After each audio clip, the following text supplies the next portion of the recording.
नमस्कार दोस्तों, हमारे YouTube चैनल देशभक्त के इस सीरीज़ आओ ज्योतिष सीखे में आपका स्वागत है। अभी पिछले वीडियो में हम भाव सीख रहे थे, किस भाव से क्या देखते हैं किसी व्यक्ति की, और उसमें हमने थोड़ी सी बात करी थी क्या ज्योतिष सभी कष्टों को मिटा सकता है। नहीं मिटा सकता। ज्योतिष कष्ट मिटाने के लिए नहीं है। मैं फिर बता रहा हूँ कि हमारे सारे कष्टों को ख़त्म कर देगा, ज्योतिष बिल्कुल नहीं करेगा। ज्योतिष तो आपको बताता है ये चीज़ आपके साथ हुई है, ये हो रही है और ये भविष्य में होगी। अगर एक अच्छे ज्योतिषी के पास आप चले जाते हैं, एस्ट्रोलॉजर के पास आप चले जाते हैं, तो वो आपको ये बता देंगे कि ये चीज़ तब से शुरू होगी, ये समस्या आपके सामने आ रही है और तब से आ रही है, ये समस्या आपके सामने आई थी, ख़त्म हो गई और ये आने वाली है और इतने समय से लेकर इतने समय तक रहेगी। एक अच्छे एस्ट्रोलॉजर आपको ये चीज़, आपकी ये समस्या समाधान कर सकते हैं।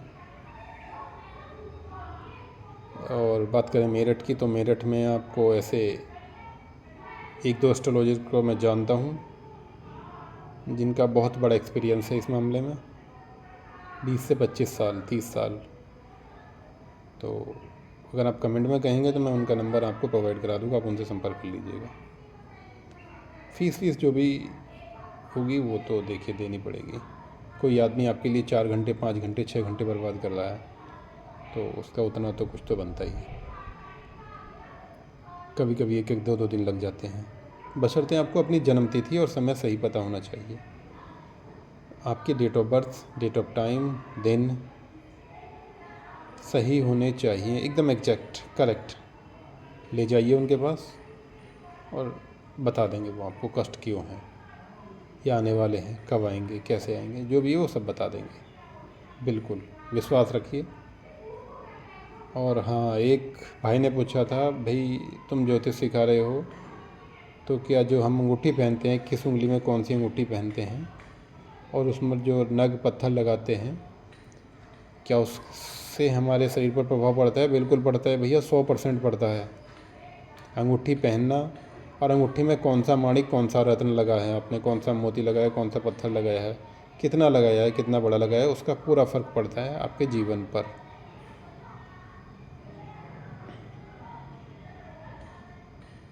ठीक है, चलिए अपना भाव याद पढ़ रहे थे हम। 7वां भाव हमने पढ़ा था, मारक भाव कहते हैं 7वें भाव को। जैसा कि नाम से ही मारक, तो थोड़ा सा कष्टदायी होता है। 8वें भाव की बात करते हैं। 8वें भाव से क्या देखते हैं हम पहले भी बता चुके हैं। तो 6, 8, 12 भाव दुख के भाव हैं। तो 8वें भाव की बात करें तो आयु, विरासत में मिला धन, वसीयत, बीमा, पेंशन, दुर्घटना, दुख, चिंता, अपमान, रिसर्च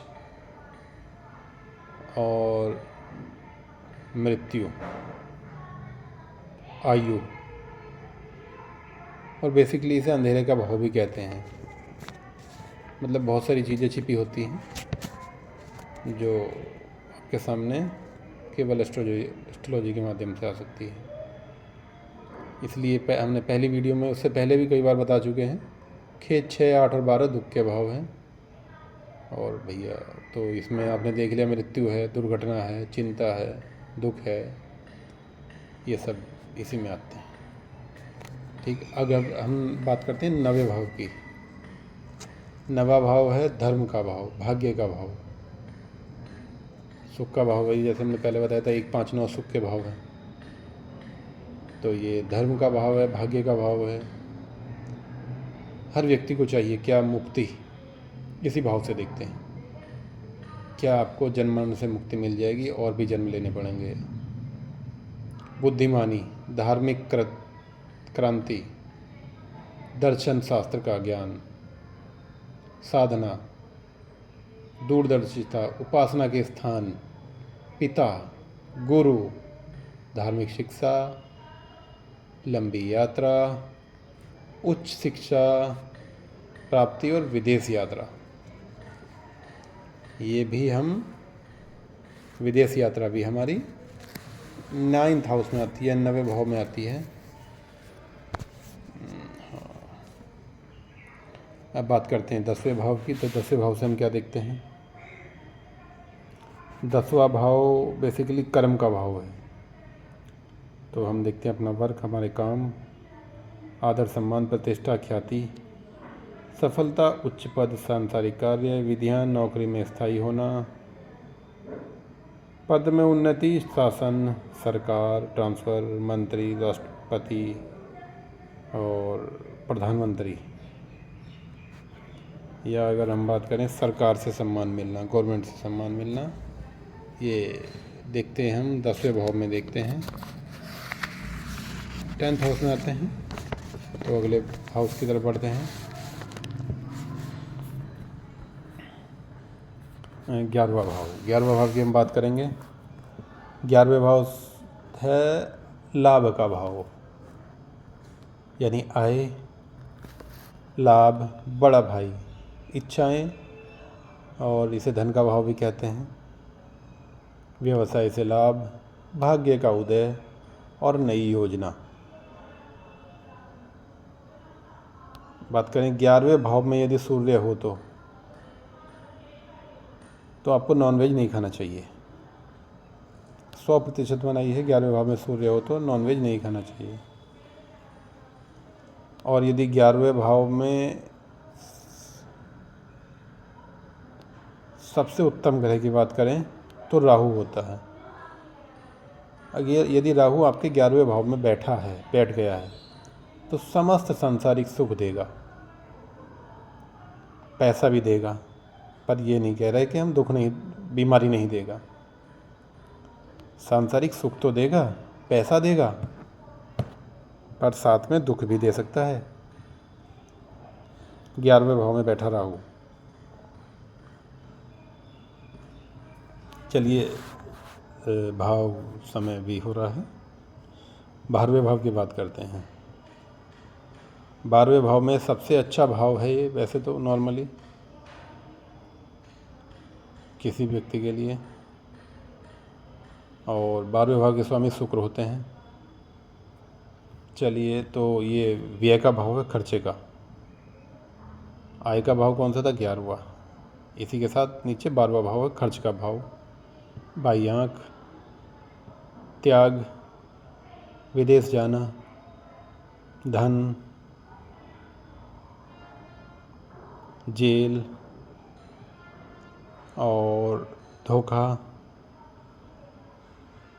और हॉस्पिटल, अस्पताल, और आपको विदेश में जीवन यापन करना, हानि, खर्च,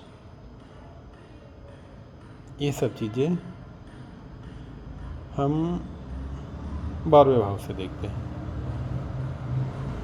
हाँ, तो अभी हम बता दें, आगे हमारी सीरीज़ शुरू होने वाली है कि अपनी कुंडली कैसे देखें, अपने बच्चों की कुंडली कैसे देखें।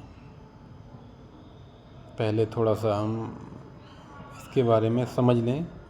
मान लो हमने बताया 12वें भाव में है तो 12वां भाव क्या होगा, कैसा होगा, है ना।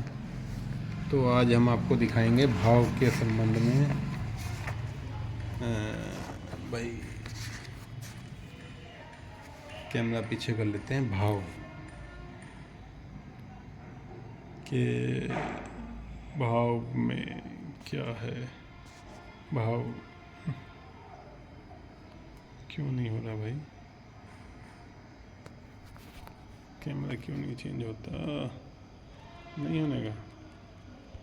चलिए, फिर अगले किसी वीडियो में हम लगा के दिखा देंगे,